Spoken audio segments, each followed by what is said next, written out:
ओम शांति। आज प्यारे बाबा के मधुर महावाक्य है 5 फरवरी 2022। मीठे बच्चे समझदार बन अपना पोता मेल देखो, कोई कर्मेंद्रियां धोखा तो नहीं देती हैं। सारे दिन में कोई भूल हो तो अपने आप को सजा दो। प्रश्न: बाप से सच्चा व्यापार करने व ऊंच पद पाने का आधार क्या है?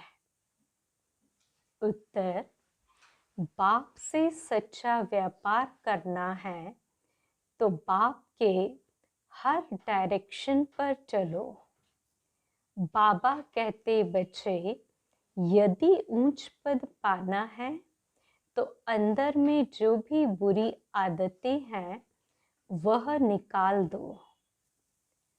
कुदृष्टि, क्रोध आदि से बहुत नुकसान होता है। इसलिए कर्म अकर्म विकर्म की गुह्य गति जो बाप ने समझाई है उसे बुद्धि में रखो। ओम शांति। बच्चे आत्म अभिमानी होकर बैठे हो, हर एक बात अपने आप से पूछनी होती है। बाबा युक्ति बताते हैं कि अपने आप से पूछो कि हम आत्म अभिमानी होकर बैठे हैं, बाप को याद कर रहे हैं। तुम्हारी यह सेना है। उस सेना में सिर्फ जवान होते हैं और तुम्हारी इस सेना में बूढ़े जवान बच्चे आदि सब है। 80-90 वर्ष के बूढ़े भी हैं। यह सेना है माया पर जीत पाने के लिए। हर एक को माया पर जीत पाकर बाप से बेहद का वर्षा लेना है। माया बड़ी जबरदस्त है, बड़ी प्रबल है, बहुत तूफान लाती है। हर एक कर्मेंद्रियां धोखा देती हैं। सबसे जास्ती धोखा देने वाली कौन सी कर्मेंद्रियां हैं? तो आंखें सबसे जास्ती धोखा देती हैं। बच्चों को समझाया जाता है कि भल स्त्री पुरुष हो तो भी बुद्धि से समझो हम बीके हैं, नहीं तो आंखें बहुत धोखा देंगी। यह भी चार्ट में लिखना चाहिए। सारे दिन में हमको कौन सी कर्मेंद्रिय ने धोखा दिया है? आंखें नंबर 1 धोखा देने वाली हैं। आंखें नुकसान बहुत करती हैं। सूरदास का मिसाल देखा, मुझे आंखें धोखा देती हैं तो आंखें ही निकाल दी। भल बच्चे सर्विस बहुत अच्छी करते हैं परंतु माया भी कम नहीं है। आंखें बहुत धोखा देती है और एकदम पद भ्रष्ट कर देती हैं। समझो सयाने बच्चे जो होंगे वह सारा दिन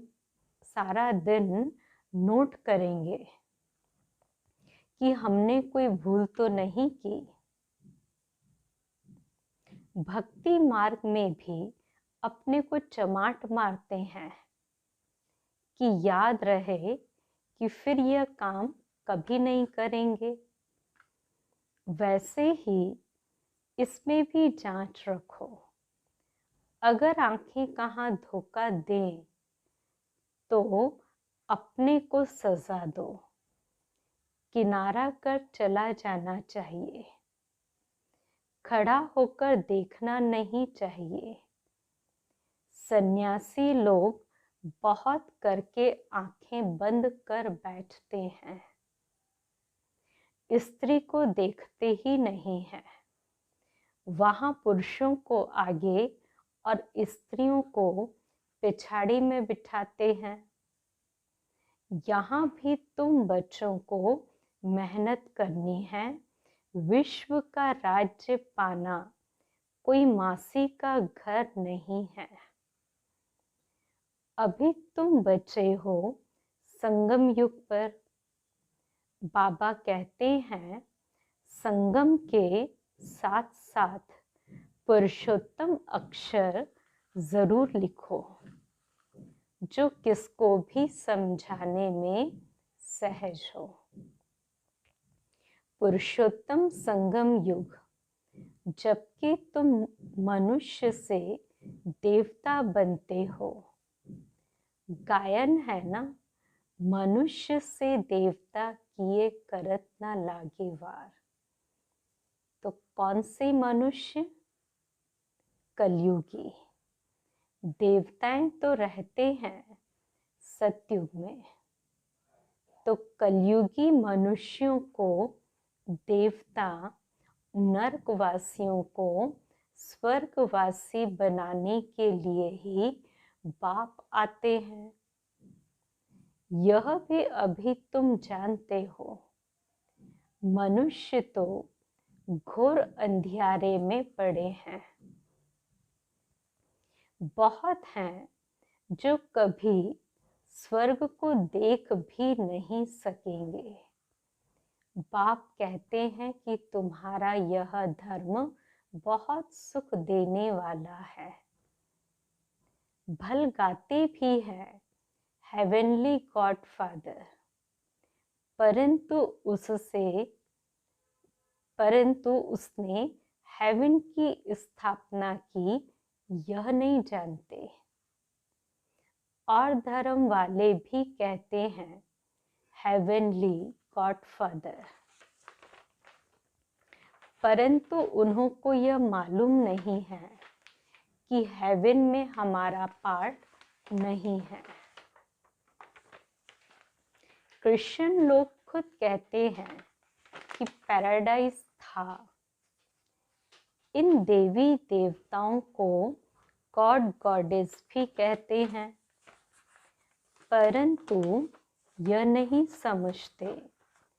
तो जरूर गॉड ने उन्हों को गॉड गॉडेस बनाया होगा। तुमको बाप अब ऐसा बना रहे हैं, तो तुमको मेहनत भी करनी चाहिए। अपने से रोज पूछो कि मुझे कौन सी कर्मेंद्रियां धोखा देती हैं। जबान भी कम नहीं है। अच्छी चीज देखेंगे तो दिल होगी कि यह खाऊं। आगे तुम बच्चों की कचहरी होती थी, भूल बताते थे। शिव बाबा के यज्ञ से कोई चीज चोरी करना बड़ा खराब है, परंतु माया नाक से बहुतों को पकड़ती है। तो बाप कहते बच्चे बुरी आदतें जो हैं वह निकालनी चाहिए, नहीं तो ऊंच पद पा नहीं सकेंगे। भल स्वर्ग में जाएंगे, परंतु कहाँ राजा और कहाँ प्रजा। प्रजा में भी गरीब साहूकार होते हैं। तो कर्मेंद्रियों की बहुत संभाल रखनी चाहिए, पोता मिल रखना चाहिए। यह भी व्यापार है ना, तो कोई विरला ही यह व्यापार करे। बाप समझाते हैं बच्चे, अगर मेरे से व्यापार करना है ऊंच पद पाना है तो डायरेक्शन पर चलो। माया तुमको भुलाएगी जरूर, अगर बाप की मत पर नहीं चलेंगे तो पिछाड़ी में सब साक्षात्कार होंगे, फिर तुम बहुत पछताएंगे। अभी तो सब कहते हैं हम नर से नारायण बनेंगे, परंतु अपने आप से पूछते रहो, बाबा के डायरेक्शन को अमल में लाओ तो बहुत उन्नति होगी। सारे दिन का पोता मेल निकालो। आंखों ने कहाँ धोखा तो नहीं दिया, मंजिल बहुत ऊंची है, इसलिए 8 रतन ही पास विथ ऑनर निकलते हैं। भल 9 रतन भी होते हैं तो उसमें नंबर 1 तो है बाबा।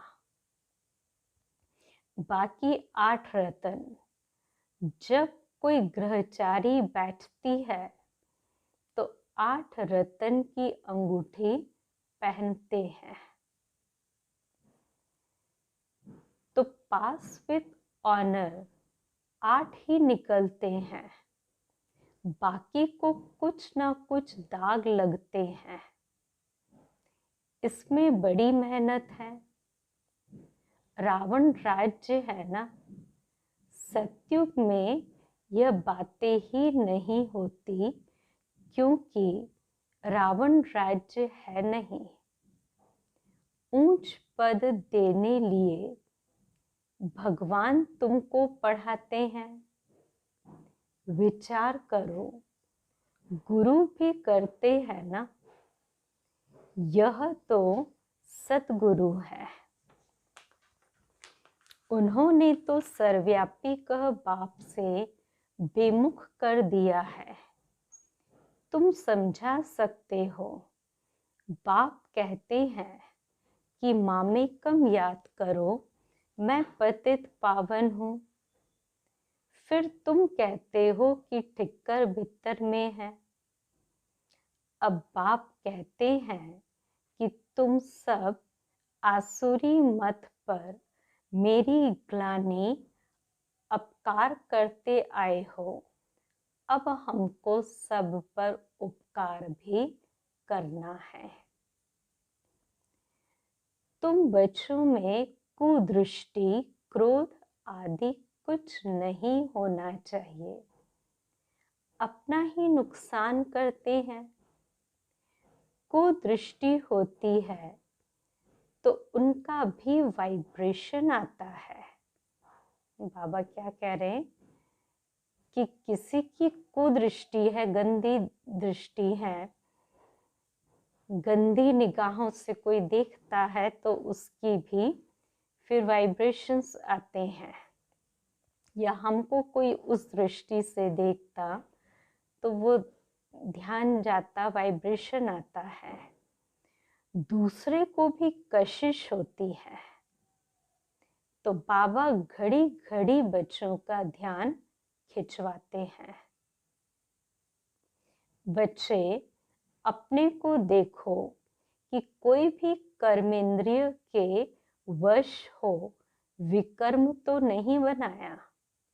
यह है विक्रम संवद। पहले था विक्रमाजीत संवद। फिर जब विक्रम संवत शुरू करते हैं तो विक्रम संवत होता है। फिर जब विकर्म करना शुरू करते हैं तो विक्रम संवत शुरू होता है। तो अब बाप बच्चों को कर्म अकर्म विकर्म की गति भी समझाते हैं। कर्म तो करना ही होता है। सतयुग में तुम्हारा कर्म अकर्म बनता है। यह सब बातें तुम अभी जानते हो। दूसरे तो बिल्कुल घोर अंधियारे में हैं, परंतु अभी ज्ञान का तीसरा नेत्र मिलता है। त्रिनेत्री त्रिकालदर्शी बनाने वाला एक ही बाप है। तो इस ड्रामा के राज को कोई बिल्कुल ही नहीं जानते। तुम मूल वतन, सूक्ष्म वतन, स्थूल वतन सबको जानते हो। आधा समय के बाद फिर दूसरे धर्म आते हैं जो वृद्धि को पाते हैं। उनको गुरु नहीं कहेंगे। गुरु तो एक के सिवाय कोई है नहीं, अर्थात सद्गति करने वाला एक ही है। अब सबकी सद्गति होनी है। उनको धर्म स्थापक कहा जाता है, न कि गुरु। तो उनको याद करने से कोई सद्गति नहीं होगी, विकर्म विनाश नहीं होंगे। उसको भी भक्ति कहा जाता है। ज्ञान की लाइन में सिर्फ तुम ही हो। यह है पांडव सेना। तुम सब पंडे हो। शांति धाम और सुख धाम में ले जाने वाले। तुम्हारी बुद्धि में है, हम गाइड्स हैं। बाबा भी लिबरेटर और गाइड है। हर एक को लिबरेट करते हैं। बाबा कहते हैं, मुझे याद करो तो विकर्म विनाश होंगे।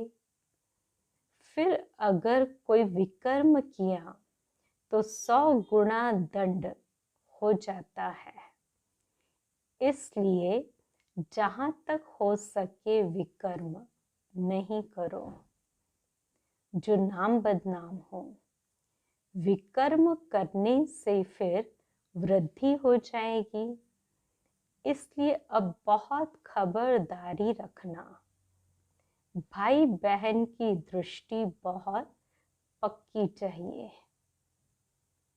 हम ब्रह्मा के बच्चे शिव के पोत्रे हैं। शिव बाबा से हमने प्रतिज्ञा की है, फिर भी माया बहुत धोखा देती है।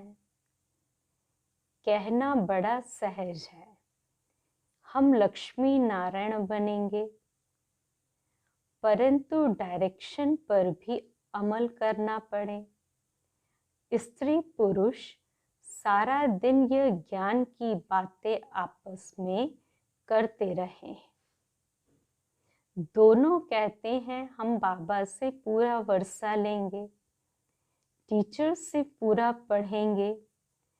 अरे ऐसा टीचर फिर कब मिलेगा क्या? यह बस तुम ही जानते हो। देवताएं भी बाप को नहीं जानते हो, और धर्म वाले कैसे जानेंगे? अब तुमको बाबा सारी सृष्टि के आदि मध्य अंत का ज्ञान सुना रहे हैं। यह ज्ञान फिर प्रायः लोप हो जाएगा। मैं ही प्रायः लोप हो जाता हूँ, तो फिर यह ज्ञान कहाँ से मिलेगा? तो बाबा बच्चों को युक्ति बताते हैं। तो हमेशा याद रखो कि हमको शिव बाबा सुनाते हैं। यह जानते हैं मैं भी शिव बाबा से वर्षा ले रहा हूँ। यह भी स्टूडेंट लाइफ में है। तुम भी मनुष्य से देवता बनने के लिए पढ़ रहे हो। देवताएं होते हैं सतयुग में, कलयुग में मनुष्य हैं। उसमें भी अनेक धर्म हैं। यह बहुत समझने की बातें हैं। यहाँ आते तो बहुत हैं, फिर भी तकदीर में नहीं है, तो कहते हैं कि हमको संशय आता है कि शिव बाबा इसमें कैसे आकर पढ़ाते हैं। मैं नहीं जानता हूँ। अरे शिव बाबा अगर न आए तो भला शिव बाबा को याद कैसे करेंगे जो तुम्हारे विकर्म विनाश हो। उनकी याद के बिना तो विकर्म विनाश हो न सके। सजाएं बहुत खानी पड़ेंगी, बाकी पाई पैसे का पद मिलेगा। यह राजधानी बन रही है। राजाओं के आगे दास दासियां भी होते हैं ना। बाबा से पूछो, हमारा अगर अभी शरीर छूट जाए तो हम क्या जाकर बनेंगे। तो बाबा सब कुछ सुना देंगे। नंबरवार तो है ना। ये पढ़ाई बड़ी जबरदस्त है। इसमें कमाई बहुत है। मनुष्य कमाई के लिए कितने हैरान करते हैं या हैरान रहते हैं।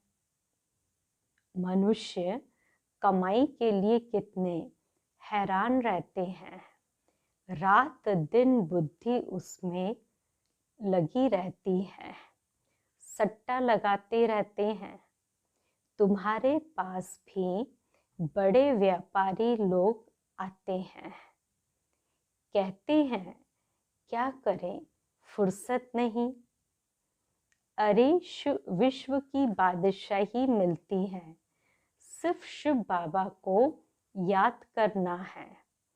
अपने इष्ट देव को भी याद तो करते हो ना। कोई देवता को याद करने से विकर्म विनाश नहीं होंगे। इसलिए बाबा बार बार समझाते रहते हैं, ताकि कोई ऐसे न कहे कि हमको कोई ने समझाया नहीं। तुम बच्चों को हर एक को पैगाम देना है।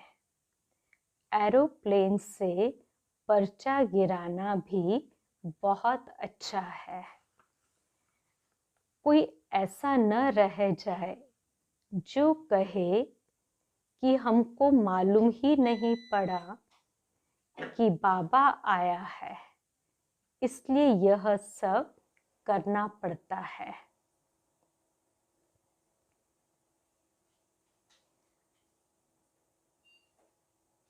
ब्रह्मा है शिव का पहला बच्चा। प्रजापिता ब्रह्मा वह भी बाप ठहरा ना। ब्रह्मा द्वारा शिव बाबा स्वर्ग की स्थापना करते हैं।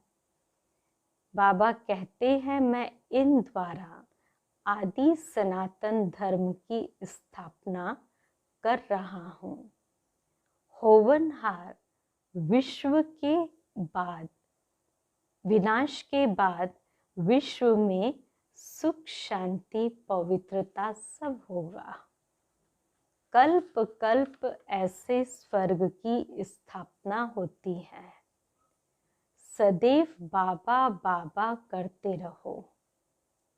बाबा कहने से ही आँखों से प्रेम के आंसू आ जाए। बाबा आपसे कब मिलेंगे, परंतु जो सन्मुख बैठे हैं वह मानते नहीं और नहीं देखने वाले तड़पते हैं। वंडर है। लिखते हैं बाबा बंधन से छुड़ाओ। कोई कोई तो बाबा के बनकर फिर माया के बन जाते हैं। फिर पिछाड़ी में याद आएगा कि मरने समय सबको कहते हैं राम राम कहो, फिर अंत में कशिश होगी। समझेंगे कि बाबा की याद से हम विकर्म तो विनाश करें। बाबा कहते हैं मीठे मीठे बच्चे अपना कल्याण करो, बाप की श्रीमत पर चलो, सबको संदेश देते रहो। एरोप्लेन से कोई कोई को पर्चा मिला तो वह जग जग गए। बाबा कहते हैं एरोप्लेन से कोई कोई को पर्चा मिला तो वह जाग गए। सारे विश्व में खास भारत में सुख शांति तो स्थापन होनी ही है। अच्छा, मीठे मीठे सिकिलते बच्चों प्रति माता पिता बाप दादा का याद प्यार और गुड मॉर्निंग। रूहानी बाप की रूहानी बच्चों को नमस्ते। हम रूहानी बच्चों की रूहानी बाप दादा को याद प्यार, गुड मॉर्निंग और नमस्ते। धारणा के लिए पहली पॉइंट, भाई बहन व भाई भाई की दृष्टि पक्की करनी है, बहुत खबरदार रहना है। ऐसा कोई कर्म न हो जो बाप का नाम बदनाम हो। दूसरी पॉइंट, बाप में कभी भी संशय नहीं लाना है। प्रेम से बाप को याद करना है। रात दिन पढ़ाई पर ध्यान देकर कमाई जमा करनी है।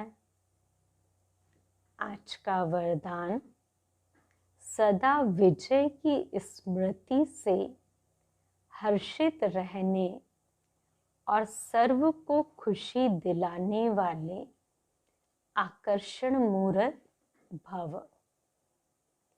हम कल्प कल्प की विजयी आत्मा है।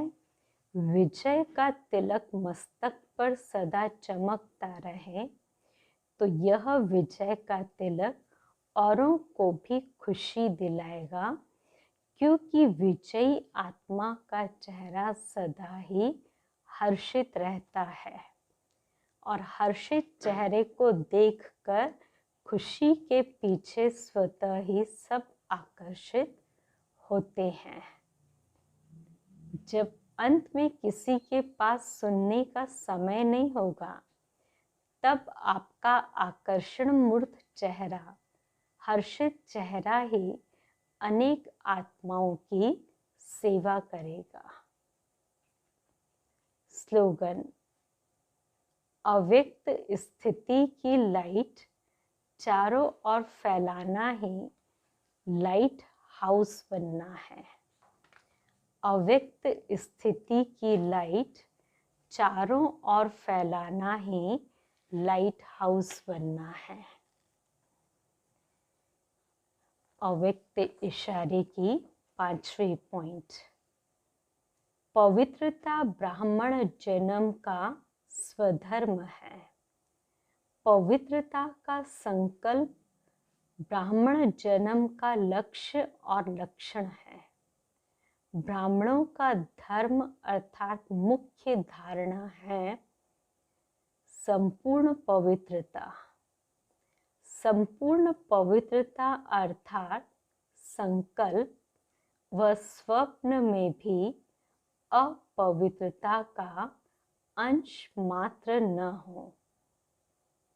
ऐसी श्रेष्ठ धारणा करने वाले ही बच्चे, श्रेष्ठ धारणा करने वाले ही सच्चे ब्राह्मण कहलाते हैं।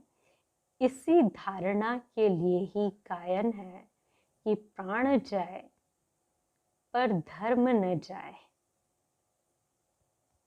किसी भी प्रकार की परिस्थिति में अपने धर्म अर्थात धारणा के प्रति कुछ त्याग करना पड़े, सहन करना पड़े, सामना करना पड़े, साहस रखना पड़े तो खुशी खुशी से करेंगे, लेकिन पीछे नहीं हटेंगे।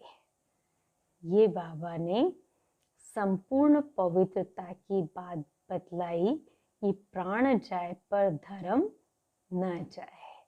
अच्छा, ओम शांति।